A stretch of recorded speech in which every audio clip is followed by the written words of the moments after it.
príležitosť vidieť sny, spozorovať, kto sme my.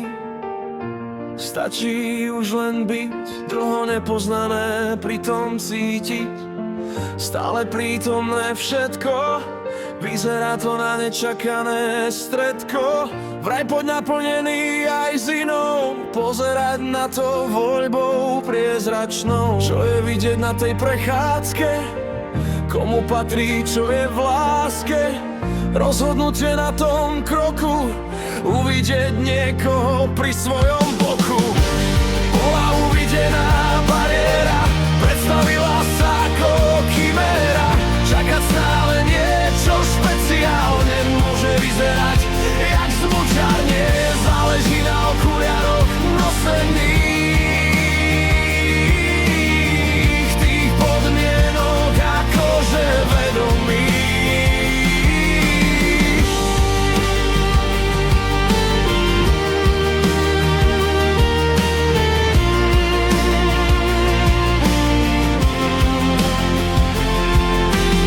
Neviem si vybrať z týchto možností, každá jedna vytúženie pohostí. Čím viac posiela sa preč, vracia sa rozmnožená v ruke meč.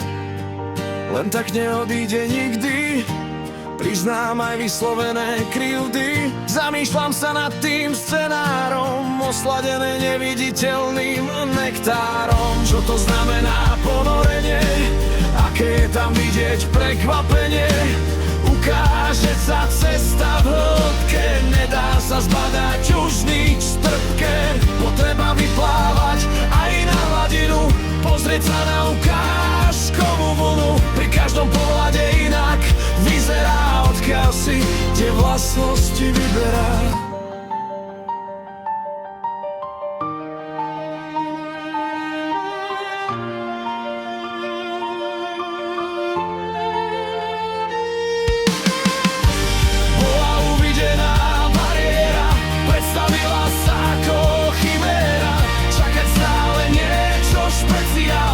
Môže vyzerať jak zmučiarne, záleží na okuliaroch nosených,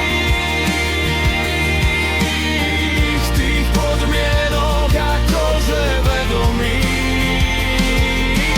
Prejdená lúka, hora, bažina, návrat na to isté miesto previedol ma. Potreba si to prejsť zámerne, uvidieť na každom mieste jedno nádherné. Byť vonku, keď aj mrak, raz odíde a vidieť slnko ako inak. Ďakujem za srdečné stretnutie, ukázalo sa lúčom zabudnutie.